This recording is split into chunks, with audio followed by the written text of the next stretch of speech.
C'est quoi la médecine bikini? Dans le monde, seulement 1% des financements consacrés à la recherche médicale vont à la santé des femmes. Et oui, même en bikini, pas de changement sous le soleil. La moitié de la population mondiale est toujours considérée comme invisible. Mais même quand on décide enfin de les regarder, on se focalise uniquement sur ce qui trouve sous ce fameux bikini, c'est-à-dire les seins et l'utérus.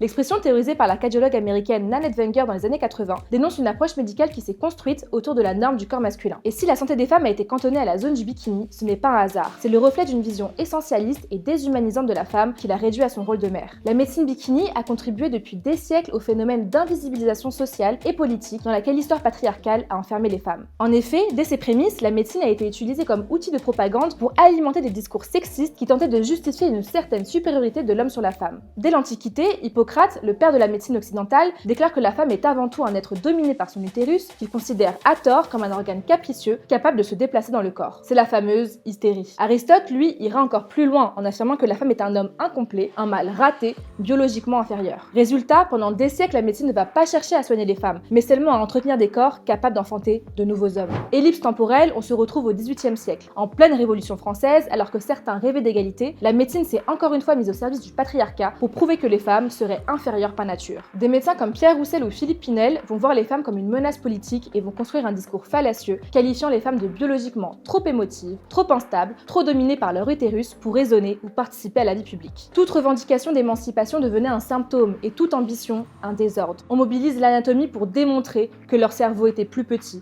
donc moins intelligente et moins capable. C'est ainsi qu'on a encore une fois écarté les femmes du pouvoir. Dans la seconde moitié du 19e siècle, c'est la psychiatrie qui prend le relais pour maintenir les femmes à leur place sous couvert de soins. Les médecins vont qualifier toutes les femmes qui ne rentrent pas dans le rang de nymphomanes ou d'hystériques. Rappelons que 84% des lobotomies pratiquées étaient faites sur des femmes. Tout ceci, ce n'est pas de la médecine, c'est du contrôle social maquillé en science. Même si encore quelques arriérés continuent à croire en ces études obsolètes, ça arrange leur complexe d'infériorité, heureusement, la médecine moderne, elle, commence enfin à réaliser l'aberration de cet héritage sexiste. Les études récentes montrent que les femmes ne sont pas inférieures aux hommes, elles ont les mêmes capacités intellectuelles, créatives et physiques. La médecine prouve bien que malgré leurs différences, les femmes et les hommes peuvent être égaux aux yeux de notre société. Malgré des différences biologiques entre les sexes, on ne peut pas les réduire à une hiérarchisation quelconque.